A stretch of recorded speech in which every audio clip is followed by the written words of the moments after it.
the Rim Country, and I'm planning on doing a hike I've done many times along the Highline Trail this spring. And so in many ways, this feels like coming back home, because to me, growing up in the valley and seeing 120 degrees, this was heaven. So I'm back in the place where I always wanted to be when I was a kid. So coming in as the new executive director for the Time Out Shelter, I guess what did you see the shelter that they're doing, or the program currently has in place that you thought, wow, this is impressive, this is really good? You know, Time Out has an over 30-year history here in Payson. And one of the things we're trying to do is tie together the shelter and the thrift store. Many people know the thrift store, and not everybody realizes the thrift store is the public face for the shelter. And they're raising money and doing good work and spreading the word about the work we do in the shelter. So we're trying to do some things now to make the messaging and tie them together and bring things that way. But it is such an incredible legacy of 30+ years of helping people. And it's people in the community, people that you don't realize the impact and how much domestic violence is out there. Unfortunately, Arizona has some very high domestic violence rates.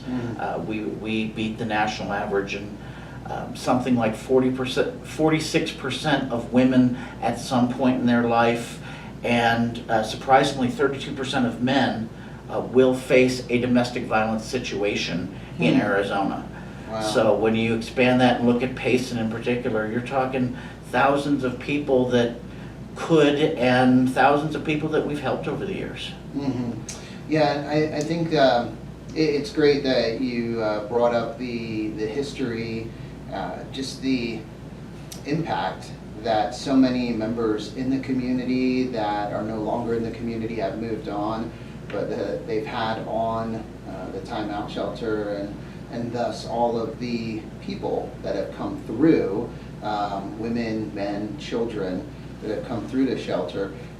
And that's people in the community that have volunteered, that have served on the board, that have worked at Time Out, people that have contributed, have donated to the Time Out Shelter. There is such a wonderful history here of donation support for the shelter. We couldn't have a thrift store if there wasn't a generous nature. And you know, I talk about other partner agencies that we have, but you look at the Humane Society, you look at St. Vincent de Paul, you look at all these other agencies that are running very successful thrift stores because it is a generous community that wants to help. And they're not our competition, they're our partners, because you shop one, you're going to shop them all. Yeah, and so I think at this time, it would be good to put in a plug for anyone looking to volunteer. Oh, absolutely. We're always looking for volunteers. We use specialized volunteers over at the shelter itself. It's kind of there's extra levels of protection we have to put in place in a shelter setting. So we use some specialized volunteers over there, but we use a ton of volunteers at the store, and we could use more. So if anybody is interested in helping out, come on. We have a volunteer specialist who would love to talk to you. So those that are newer to the community or brand new and you don't know where the store is, it's in the Bashes Shopping Center next to Pizza Factory, correct? Or almost next to Pizza Factory? Between Pizza Factory and the Goodwill. I believe that's called Payson Village is the name of the strip mall. The strip mall, yeah. But it's a great location, and we actually have 2 thrift stores there. We have a bookshop that's right next to our larger general thrift store. And the bookshop is a great little bookshop, and if you happen to be an audiophile and collector, we've got some albums in there and some things that you can get in that you just aren't going to find elsewhere. So if you have items that you would like to donate, you can take them down to the Time Out thrift store. And the hours of operation or for donations, what are those hours? They are there, I believe, from 9 in the morning until 5 at night, and Tuesday through Saturday. And you drive around the back, and we have a full-time setup where they're cleaning, repairing, doing all sorts of things to make the best stuff go on the floor, so that the showroom floor is really impressive itself. No, it's great, and it's a great way to help, to contribute, to be a part of the Time Out Shelter, taking items down to the thrift store. And also, I know you did comment that you're redoing or improving, enhancing the website, but the current website, timeoutshelter.org, and that has information about the Time Out Shelter services, because that's something that maybe people don't realize. They think of Time Out Shelter as an emergency shelter, transitional housing, but there are so many other programs that Time Out offers. Absolutely. If you were to look at just the people we serve, over our history, we've served 4,573 in the first 30 years that came into shelter and had more than 148,000 bed nights. And you go, wow, that's a pretty good hunk, and that's what's served in shelter. But we've served many more than that who never come into shelter, who come to us for advocacy or lay legal help, or to attend a group to understand and to help process some of what they've been through. Not everybody who's in a domestic violence situation finds the same way out. And sometimes they just need some help and some guidance and whatever. And so more than 5,800 something people have come through and never went into shelter, but have received other services from us.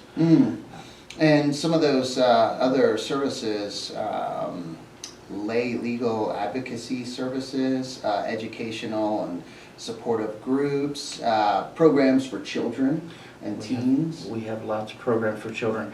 Unfortunately, we do see there is such a thing as teen dating violence.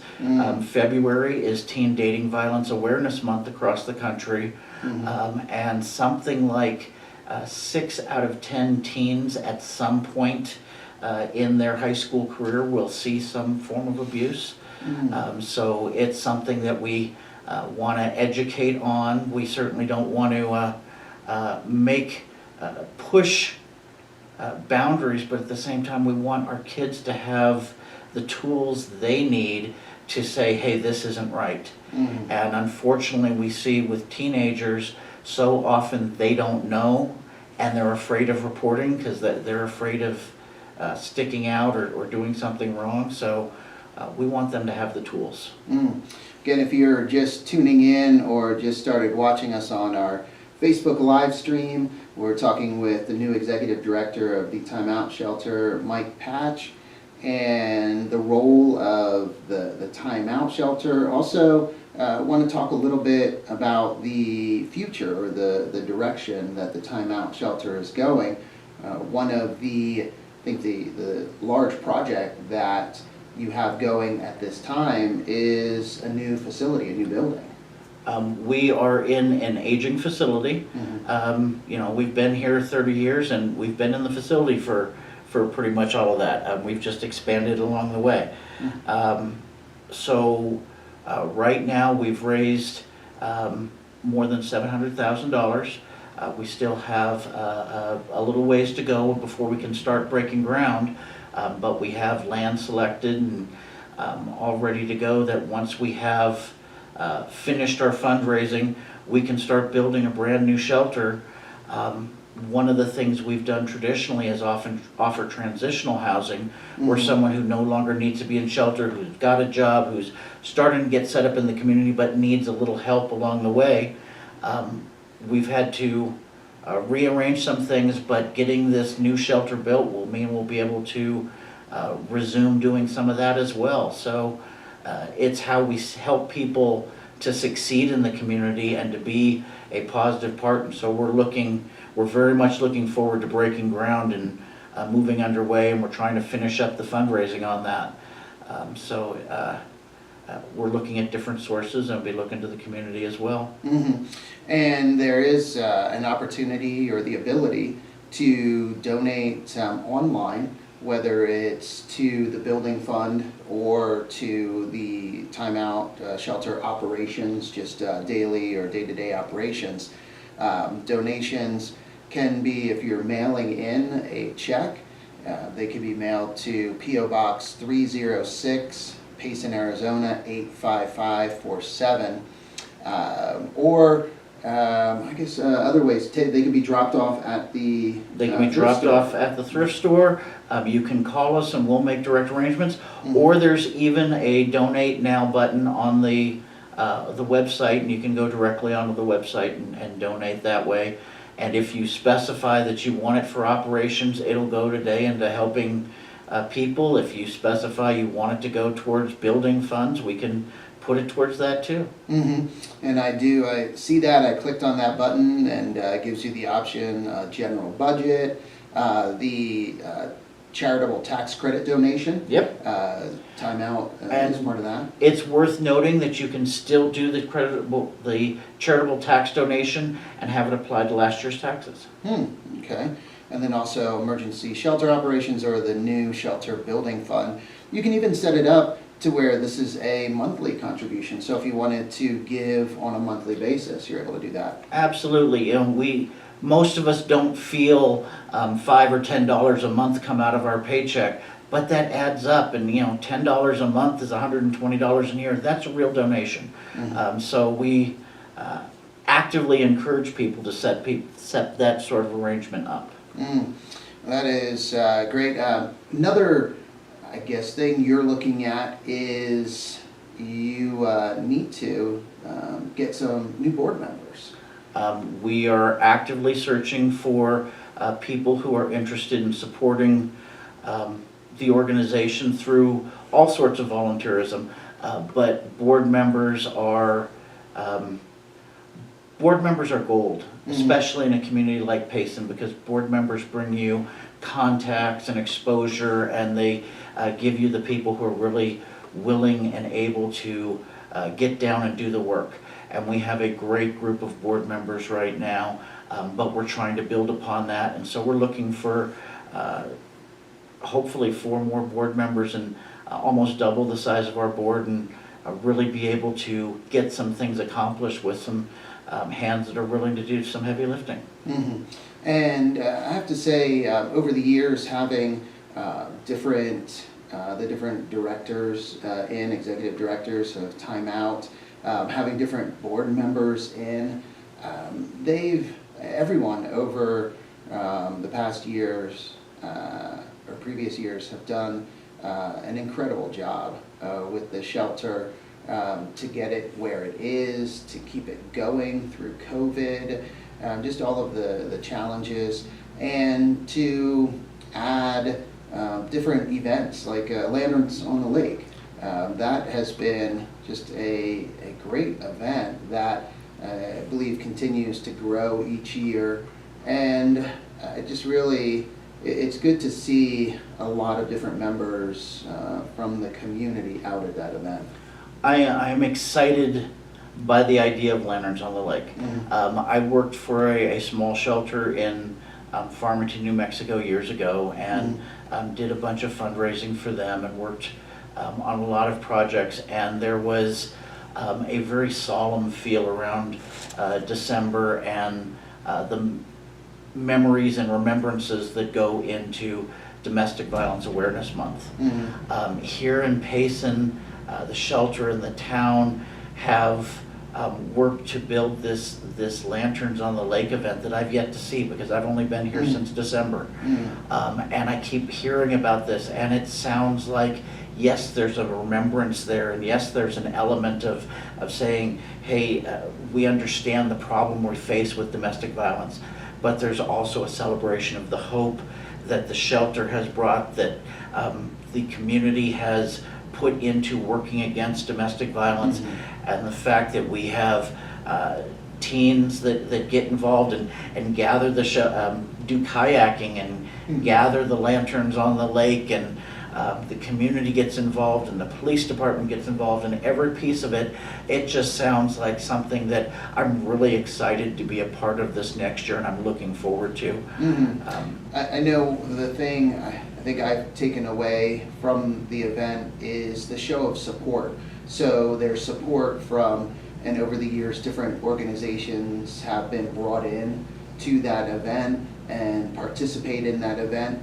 But I think it is a great example of the support that our community shows different organizations and people that need support at that time. And obviously it is a case of anyone in a domestic violence situation, probably they feel very alone. They feel isolated, or like there isn't anyone out there that really can help them. They might feel embarrassed, or how can this be happening to me? So for the community, I think, to come together, and so many different people in the community and organizations, to let people know, hey, we're here for you. One of the psychological tools that's endemic to domestic violence is abusers use shame. They use shame to isolate, to keep people apart. And an event like Lanterns on the Lake lets everybody know that they're not alone. And it helps widen the perspective. And the impact that we've had, my first days here in town, I had to go into a utility office and pay deposits and make things happen.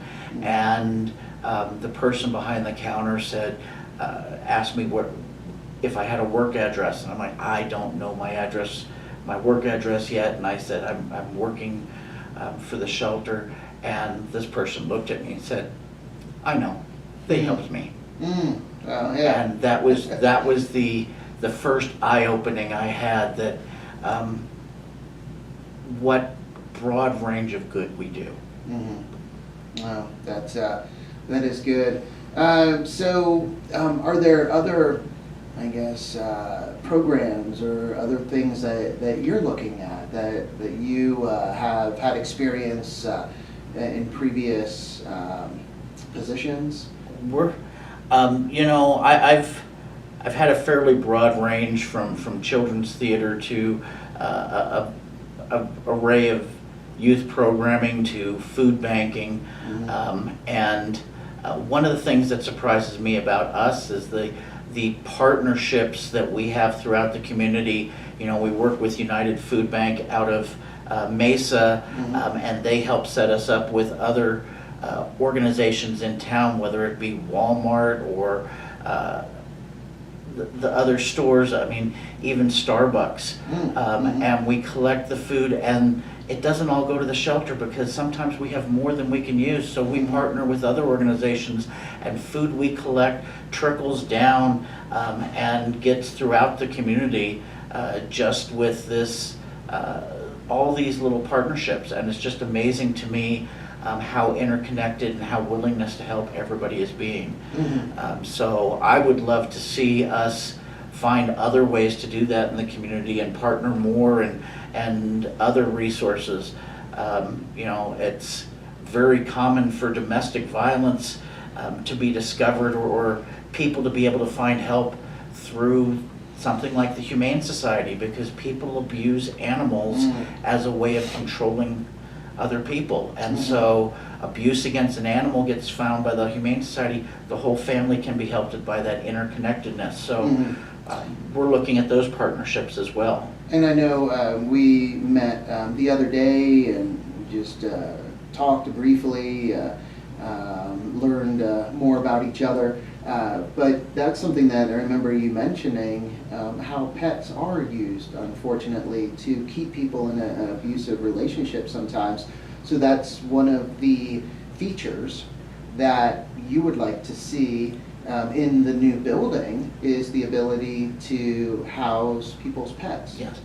We have in the past housed pets where we're at, but we don't have any specific facilities for it. So as we look to the future, we know that, nationally, the statistics tell us that pets are used as a manipulation tool almost 60% of the time in domestic violence relationships. Wow. So if we can support the whole family that needs the support, including the animals. So that's something we look at as we plan this new facility. And there's some specific funds out there and things we're going to do to try and raise some extra money to do that. But that is very much a part of where we're going, is we want to be holistic about this and help the whole family and make sure that everybody can get out safely. Mm-hmm. We have a few people watching, one of the people watching, Trish Claver, and she said, "Good morning, Chris and Mike. We're so happy to have Mike on board here at Time Out." Hey, thank you for watching and commenting, Trish, and want to thank Trish and others just for everything they've done for the shelter, all the commitment, the time, and just the caring. And that's what I think really comes through with our nonprofits here in town and the people in our town, is how much they care. I have to add a shout out to Trish. I mean, Trish was a bookkeeper for the organization, and with COVID and the trials and tribulations that came with that, she stepped up and filled in as executive director for a couple of years, and then decided she wanted to step back, and she has made it so I can move seamlessly in there. Nonprofits commonly lose money when they change executives because there's this loss of knowledge. I have this wonderful person who brings the knowledge with and is still working at my side, and so I'm just, it is a wonderful position to slip into and be able to work with an experienced staff that isn't going to have the loss of information as we try and move forward. So I'm very grateful to Trish and her efforts, and everybody there at the shelter. We've got a good team in hand. Yeah, that makes a big difference for you, like you said, coming in, because usually you do have that void, that gap, and it takes a while to get up to speed, learn everything you need to learn. So to have that resource, or those resources right there, is great. I'm a bit of a statistic nerd, and I did grad school and all those stupid things you do that just cost education money. But I can tell you that nationally, nonprofits lose 12 to 20% of their budget in the first year a new executive director starts, because of that loss of knowledge. And so there's always this dip, and then you've got to recover and get back, and then you can start moving forward. And I'm very lucky that I have my predecessor still on staff, so hopefully we don't have any of that. We don't lose those pieces and things, and therefore we can help the shelter, and with it, our efforts in Payson to move forward that much quicker. Well, great. It's 10:30 already. It always goes so quick, and it's great having you on this morning. Thank you so much for coming in, Mike. Well, thank you for having me. I appreciate it. Oh, you're very welcome. And I know we'll be talking, when it comes to events that you're doing, or we definitely want to have you, whoever you would like to bring on as well, back on our Community Spotlight program, especially to see, how the building fund, and, to stay informed on how that's going, and love to see that. Boy, some groundbreaking this year would be amazing. So. Anytime you have me, we'll be here. All right. Well, time to get back to the music on KRIM with some David Bowie, Def Leppard, Gordon Lightfoot, and more. But first, let's get a quick update from the National Weather Service. With this morning's KRIM weather forecast for maintenance running areas. All right. See you later, guys.